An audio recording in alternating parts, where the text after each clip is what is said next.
Imagine being arrested for a plant, not a weapon, not stolen property, not something manufactured in a secret laboratory. A plant, a plant that had existed for thousands of years before any modern country was founded. A plant that ancient civilizations used as medicine. A plant that helped make ropes, paper, clothing, and even powered the ships that connected the world. Yet by the 20th century, that same plant will become one of the most feared and heavily policed substances on earth. People will go to prison for it. Governments will spend billions fighting it. Entire careers will be built around stopping its use. And then something strange happened. After decades of being treated as a dangerous menace, marijuana began making a comeback. Today, it is sold legally in parts of the world, prescribed by doctors and supported by millions of people. So what changed? How did cannabis go from medicine to menace and back again?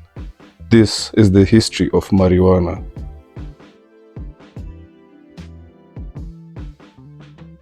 To understand marijuana, we have to travel back thousands of years ago. Long before countries existed, long before laws, long before anyone had even heard the word marijuana, cannabis was growing wild across the grasslands of Central Asia. For centuries, historians could only speculate about how ancient people used it. Then archaeologists began making discoveries, and those discoveries told an extraordinary story.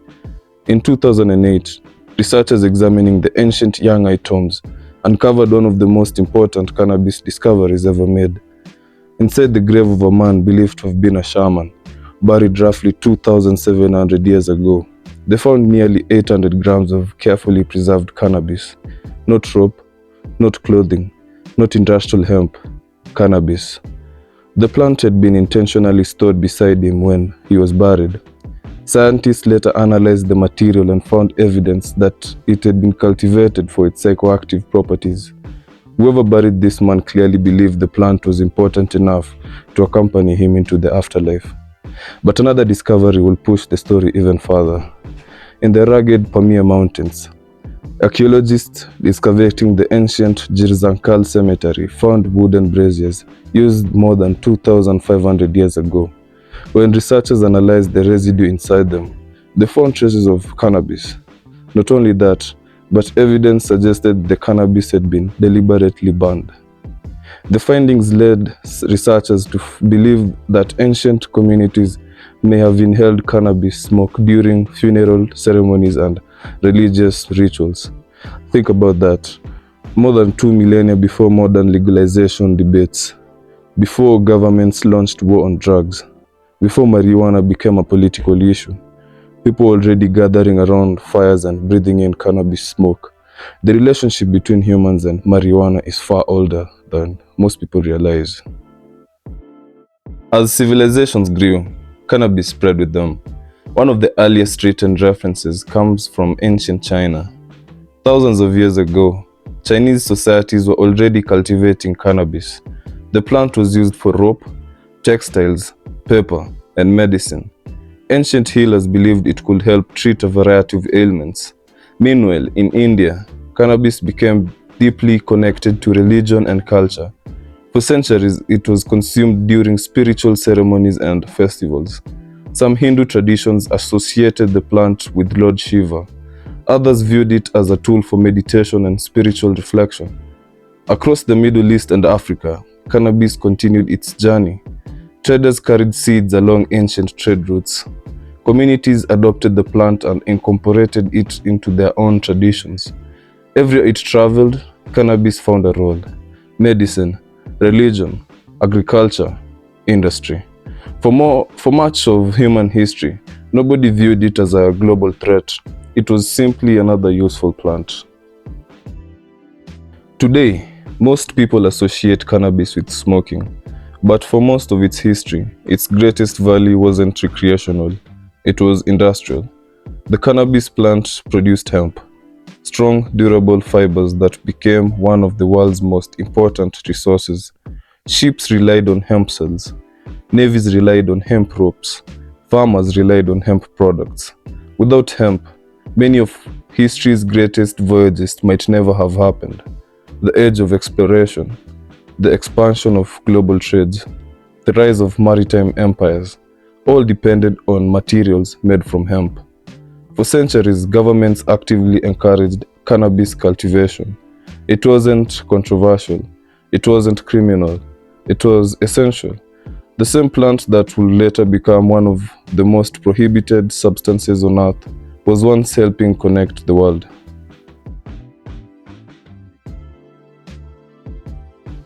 The turning point came in the early 20th century. Cannabis itself had not changed, human attitudes had. Across many countries, concerns about drugs were increasing. Politicians promised action. Newspapers published alarming stories. Fear spread through communities. As migration, economic uncertainty, and social tensions grew, cannabis became caught in a larger political conversation. People began associating marijuana with crime and social disorder. Whether those fears were justified or not mattered less than the fact that millions believed them. Public perception was changing, and once public perception changes, laws often follow. During the 1930s, anti-marijuana campaigns exploded across the United States. Newspapers published sensational headlines. Films warned that marijuana could lead to insanity, violence, and moral collapse. Many of those claims were exaggerated. Some had little scientific support at all. But fear is powerful, and fear spreads quickly. The term marijuana became increasingly common during this period. The plant that generations had known as cannabis or hemp was now being portrayed as a dangerous threat. Support for prohibition grew. Governments introduced stricter laws. Penalties increased. Arrests became more common. A new chapter in cannabis history had begun: the war against marijuana.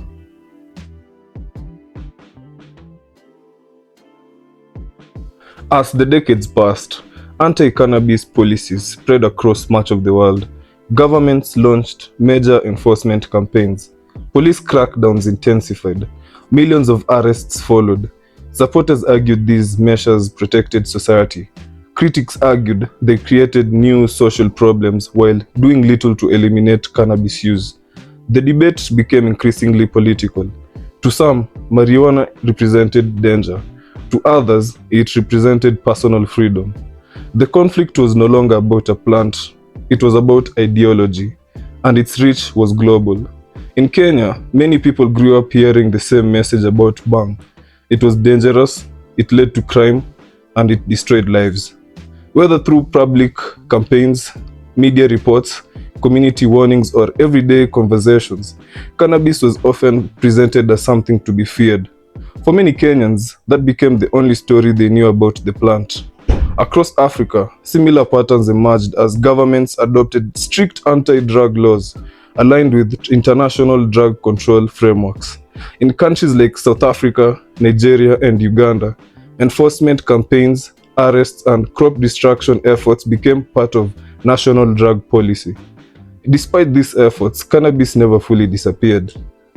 It continued to be grown, traded, and used across different regions.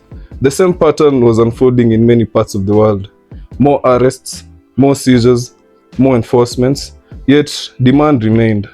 Supporters of prohibition argued that strict laws protected society. Critics questioned whether criminalization was solving the problem or simply creating new ones.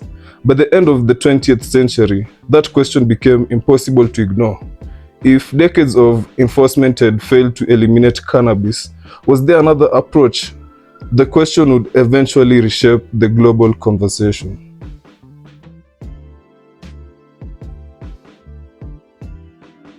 Then came the 1960s. A generation began challenging authority. Young people questioned their governments. Civil rights movements gained momentum. Anti-war protests spread across the world, and marijuana became one of the symbols of the era. Musicians embraced it, artists embraced it, students embraced it. The more authorities tried to suppress cannabis, the more it became associated with rebellion and freedom. Marijuana had become more than a substance. It had become a cultural statement. Towards the end of the 20th century, researchers began looking at cannabis differently. Instead of asking how to stop its use, they began asking what the plant actually did. Patients suffering from chronic pain reported relief. Families dealing with severe medical conditions pushed for access. Scientists started conducting new research. Public attitudes slowly began changing.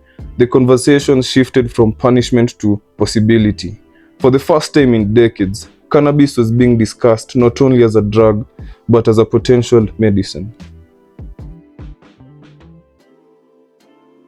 The 21st century has witnessed one of the most remarkable reversals in modern history. In some countries and regions, cannabis is now sold legally.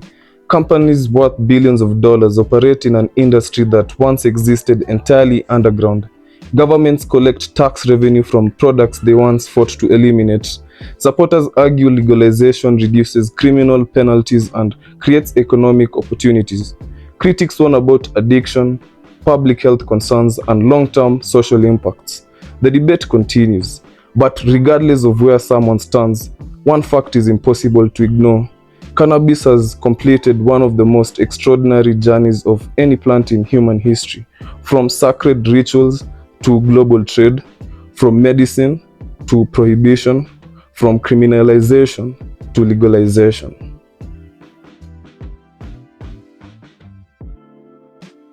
But before we end this story, Hold up. Wait a minute. there is one important thing to remember. The legalization of cannabis does not mean it's harmless, nor does its long history mean it's completely safe. Cannabis is a drug. Unlike most drugs, it carries risks alongside any potential benefits.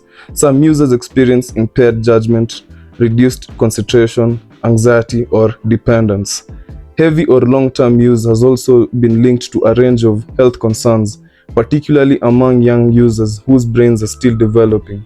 At the same time, many of the claims made during the height of the marijuana prohibition were exaggerated or unsupported by evidence, which leaves us with a reality that is often less exciting than either side would like. Cannabis is neither the miracle plant its strongest supporters sometimes claim, nor the societal destroyer its harshest critics once warned about. It's a drug, one that has benefits, risks, supporters, critics, and a history more complicated than most people realize. And perhaps that's the biggest lesson from this entire story. The truth is usually found somewhere between fear and fascination. For thousands of years, cannabis was simply part of human civilization. It traveled with merchants, healed the sick, helped build ships, inspired spiritual rituals, survived prohibition, and reshaped political debates around the world. Its story is not really about marijuana, it's about how societies decide what is acceptable, how fear can influence policy, how science can challenge long-held beliefs, and how a simple plant became one of the most controversial subjects in modern history. The story of marijuana is still being written, and the next chapter may be the most important one yet. Thanks for watching. If you enjoyed this, don't forget to like, subscribe, and share. Yippee-yippee-yay-yay!